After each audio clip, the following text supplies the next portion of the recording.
Welcome to SVGTV News for Friday, January 12, 2018. I am Rochelle Batiste with the details. Irresponsible, potentially prejudicial, and a wicked attempt to vindicate aspects of the 2016 Cybercrime Act. Those are the words used by leader of the Democratic Republican Party, the DRP, Anicia Batiste, to describe recent statements made on radio by Prime Minister Dr. Raj Gonzalez in reference to the ongoing saga involving former fashion model Yuki Farrell. In a statement issued today, Friday, January 12, 2018, Batiste said her party vehemently condemns the Prime Minister's attempt to justify what it terms as the illegal anti-free speech components of the government's Cybercrime Act 2016. Speaking with Batiste in a telephone interview to get a better understanding of her reasoning of the situation, the DRP leader pointed out that PM Gonzalez, in his comments on radio, noted that the ongoing matter shows the need for the Cybercrime Act. However, the DRP leader said Farrell was brought before the court on a charge of using abusive language, which is not a charge under the Cybercrime Act 2016. It is true. I read that she was under investigation by police. I read in a news report from the Searchlight newspaper called Fashion Model, a person of interest in defamatory Instagram post, police, dated sometime around August 2017. We read that she was under investigation for potentially defamatory remarks published online, and that there was a possibility that charges could be brought under the Cybercrime Act. But as far as we're aware, no such charge has been brought as yet. However, when you listen to the comments from the Honorable Prime Minister, you get the impression that she's already guilty. And I am saying, in the interest of letting the justice process run its course, those statements should not have been made by the head of government, especially since the allegations of remarks published allegedly by the young lady concern him, family members, and even ministers of the government. Batiste outlined that the Prime Minister, in his comments, listed a number of things persons can do in cyberspace, which he added have to be regulated. Batiste added that the Prime Minister went on to note that there are existing laws that could capture some of the listed wrongdoings, a statement which she is also challenging. Maintains that the crimes and civil wrongs listed there in the Prime Minister's comments are already captured and can be addressed using current criminal code and civil defamation laws. You didn't need the Cybercrime Act 2016 to deal with those issues. The problem with the Cybercrime Act is that it would send people to prison for speech, and it doesn't make a distinction between whether the speech is proven to be true or not. So it potentially criminalizes truth. Because when you look at particularly Section 17 of the Cybercrime Act that deals with cyberbullying, the way it defines cyberbullying, it talks about publication that causes a person to feel distressed and so on. The language is very subjective, and you have to remember that people can feel distressed, feel intimidated, etc., even by the publishing of the truth. And one of the issues I raised at the time, and I raise it now, is where is the defense for truth? The DRP leader raised the question as to how the Prime Minister, who is mentioned and whose family is mentioned in some of the alleged statements made by Farrell, speaks so openly on the matter, especially with the language used, which she said could prejudice how the accused person is looked at by the rest of the society. Deeming the situation as wrong, Batiste added that in the interest of justice, the process should proceed for all to see what will happen in the end. I'm not saying that if this defamation is proven, the person should not pay a penalty in a civil court, but it is never good for a democratic society that boasts protection of things like freedom of speech, which is very important for uncovering and exposing corruption and so on. It is never good for such a society that boasts protection of free speech to want to send people to jail for speech. It worries me that the Prime Minister has so boisterously echoed sentiments for the cybercrime law at this time of the matter of Ms. Farrell. because it would seem as if the real purpose of the law was to protect the interests of state officials and indeed the head of state. Because look at recently, Kenton Chance was called by a certain name, the same B word that was used allegedly by the young lady to the Prime Minister's daughter-in-law. I myself, Anissa Batiste, was called by this word by the same Mr. Frank De Silva who called Kenton Chance that allegedly. And I didn't hear the Prime Minister come out and denounce him for that. The DRP leader also gave her take on a recent statement issued by the SVG Human Rights Association on the matter, which she said made it appear as if the Human Rights Association is now a government rights association. In reference to Farrell herself, the DRP leader said from all accounts considered, it is evident that the former fashion model is more in need of moral and spiritual analysis and help more than any psychological analysis can benefit her.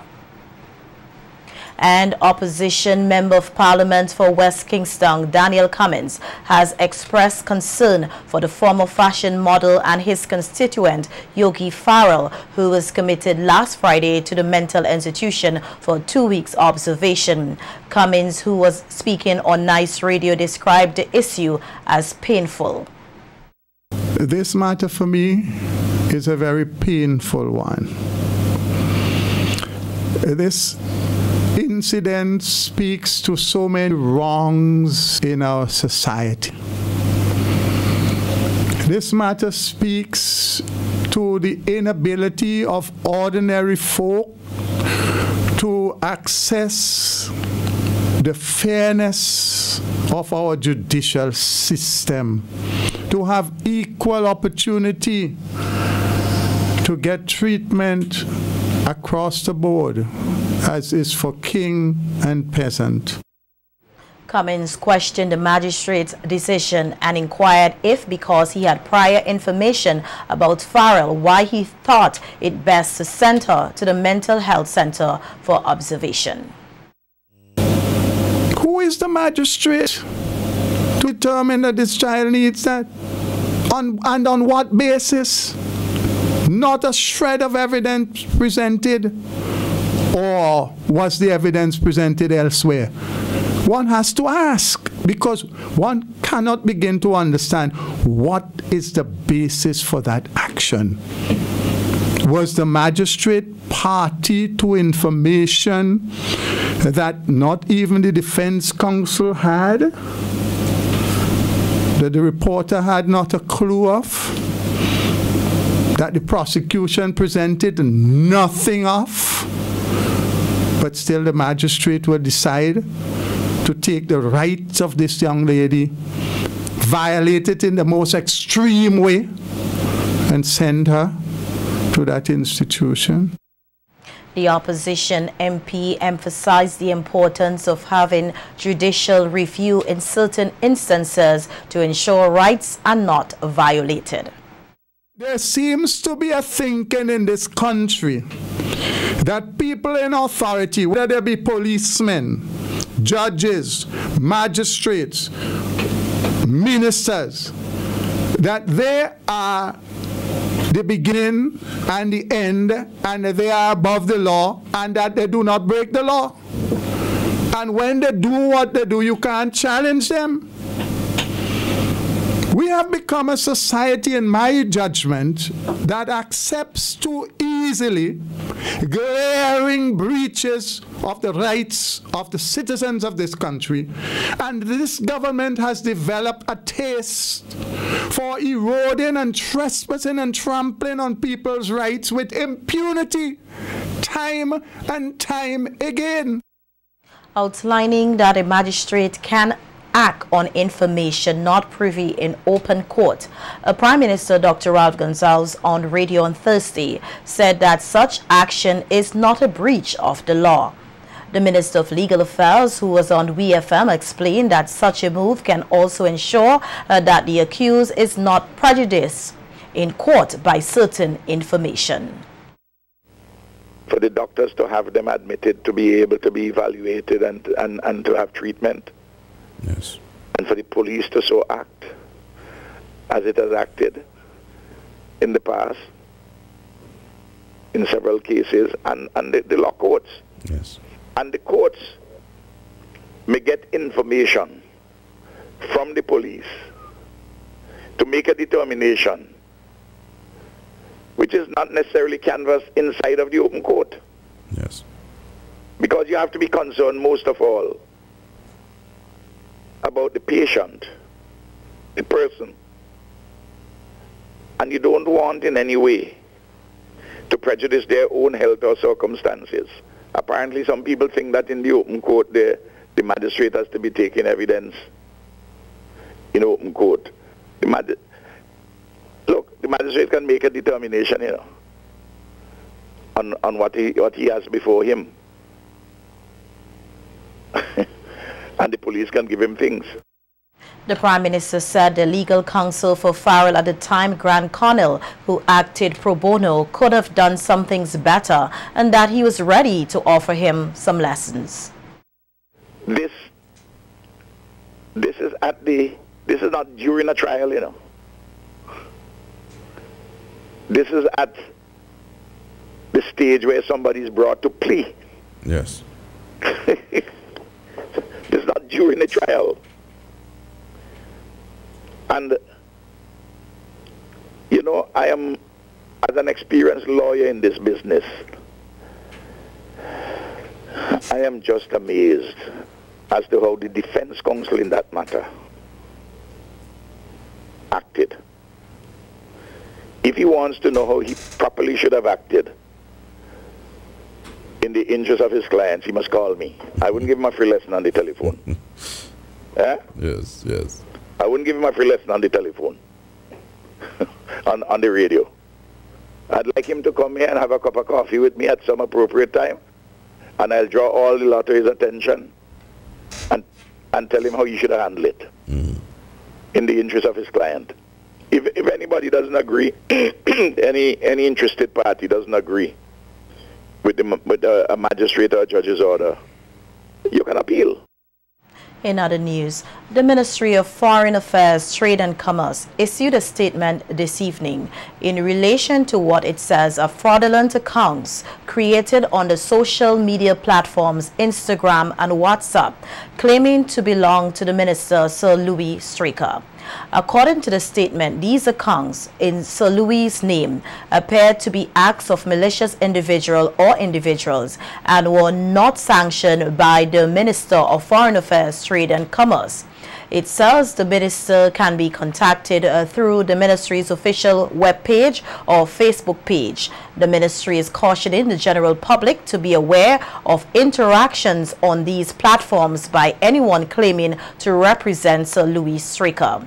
The statement further noted that reports have been received that indicate money and financial information have been solicited from unsuspecting persons via these communications. Persons are urged to desist from engaging in these unlawful actions. Anyone with information in relation to this matter is asked to contact the Ministry of Foreign Affairs, Trade and Commerce at telephone number 4562060. That's 4562060. Or the Royal St. Vincent and the Grenadines Police Force at telephone number 4571211. That's 4571211. Although the nation's youth are advancing due to provisions in education, SVG is losing its young people to violence, crime, and even badmanism. That's the opinion shared by Bishop Wendell Davis as he delivered a sermon at the Ministry of Education's annual Thanksgiving church service on Thursday at the New Testament Church of God, Wilson Hill. Bishop Davis urged the gathering to look at their individual and collective selves and take meaningful corrective action where necessary. Because you have a new year before you. You have new challenges before you. And when you set up with things are declining faster than before. But you have to check yourself, children, and pull yourself in line and be determined in your own heart that amidst the run of things, I'm going to make it. We want to advance. We have seen too many of our young children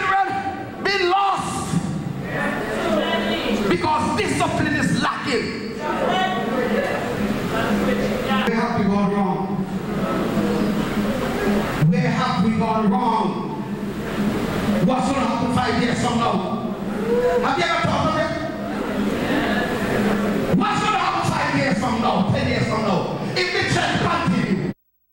Lamenting on the fact that a child's future is dependent on his or her relationship with God, Reverend Davis appealed to parents to take a firm stand in correcting and guiding their children.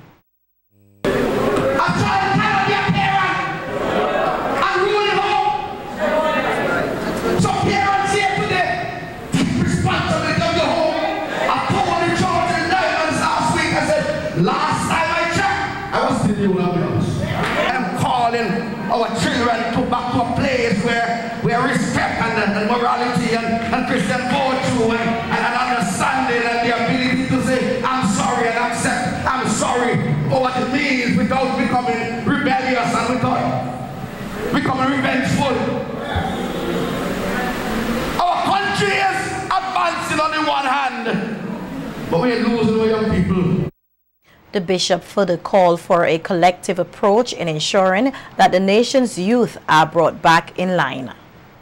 Brothers and sisters and those of you on the platform, the reality of the matter is, without God in our lives, we're done. Without God leading the ship, it's shipwreck. Coming on teachers, parents, children, and everybody here to rise from understand it's our responsibility. Let's stop sowing to the wind. Because once we do, we reap the overwind. Let's reflect on where we came from, who we are and who we could be. So while we rejoice and we give thanks, let's reflect and say, have I really done my best? Efficiency and confidentiality are amongst the many advantages of an HIV/AIDS pilot project being undertaken through the local HIV/AIDS unit. Consultant of the Case-Based Surveillance System, Mildred Fakoyo, who is also a software programmer for healthcare system, said the system is a very useful tool in gathering necessary data, adding that so far the response from the participants of the pilot project has been good. So now the first strategy in the elimination is to have a system that can monitor, track, do a whole surveillance report of what actually goes on in the country regarding HIV, TB and STI, and then help towards the elimination of the disease in a set period of time. Now, a software is built and St. Vincent was chosen as the pilot site, which means that St. Vincent is going to set the pace for the other islands to follow.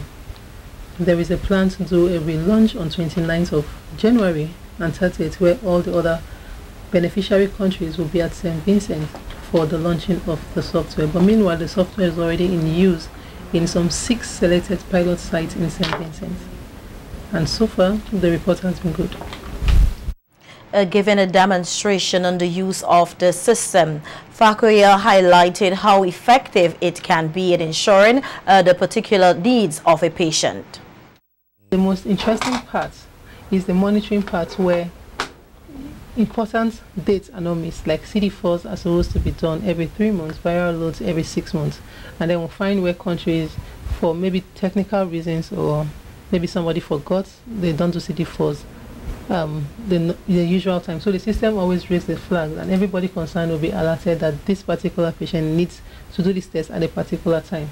So at every time they go into the patient's file, there's always a flag on the page. So there are color indicators that shows the healthcare worker that this person needs urgent action. The person needs to do a particular screening, and so if one person misses it, another person is going to see it, another person is going to see, so that everybody involved is going to get a notification for everything that needs to be that needs to happen.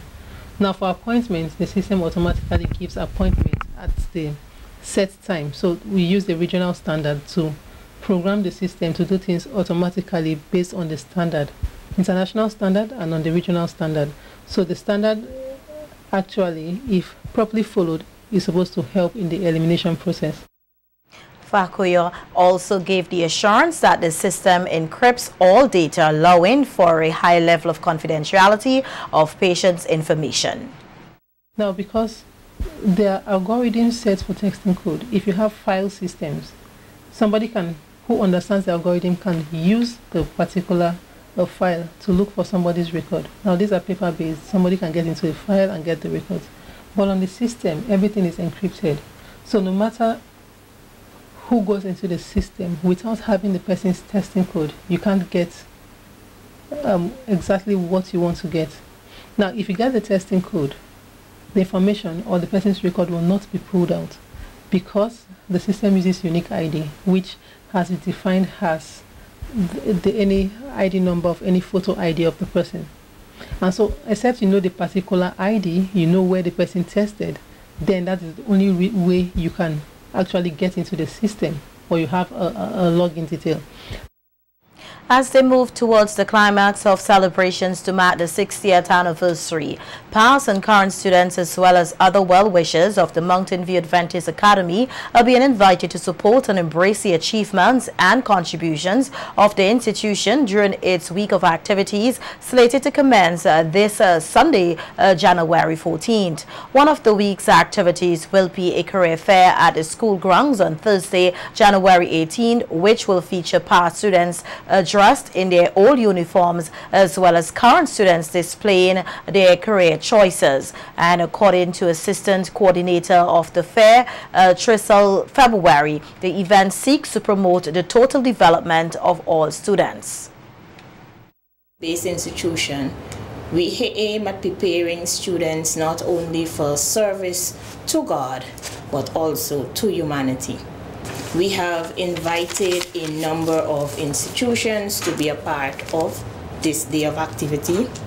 We have invited the Ministry of Agriculture, the Ministry of Tourism. We will have the University of the Southern Caribbean, which is also another Seventh-day Adventist institution in Trinidad, to come and to make presentation to the students and to set up booths. We also plan to invite the Trinity School of Medicine, Invest SVG and Center for Enterprise Development. We have also invited the Community College, NTRC, and they will all be a part of this. So they will not only be making, some of them will make presentations and some will just set up booths to showcase to the students. And in addition to that, they will have these organizations right there to give them information. How can I be a part of? Or if I want to move from where I am to my prospective career, how do I get there? The anniversary celebration coordinator, who is also a teacher at the school, pointed out that attention will be paid to getting the students to go into entrepreneurship. Those past students who have businesses, whether it's you're in service or you're into manufacturing or agro-processing, whatever it is, we want to help you to showcase your business, especially to the current business students at Mountain View, because we try to encourage our students to strive to be employers, not only employees. So on that day, we will have a special room where we're going to have all the entrepreneurs display, whether you have a product that you want to display or whether it is a service that you're offering. You can bring your business cards, you can bring whatever you want to bring, and we will accommodate you displaying it on that day. And also you can be able to talk to the students so they can ask you and you can give them guidance where you are today. So February further outlined that a number of past students will be given the opportunity to showcase their businesses and/or services at the fair next Thursday. We have a number of past students who are contributing meaningfully right here in St. Vincent and abroad. We want to showcase these individuals on this day. So we're asking all past students from Mountain View to send us a picture of yourself, your current job occupation, and the year you graduated from Mountain View. And we will be showcasing you on this day so that persons can see how we have been contributing meaningfully to society here in St. Vincent and around the world. For those students who wish to send their information, you can send it to mvaacareers@gmail.com. Trusting that the current student especially will benefit tremendously from this activity. so they can see the various career options, and also they can identify students who have been a part of Mountain View who are contributing significantly to society.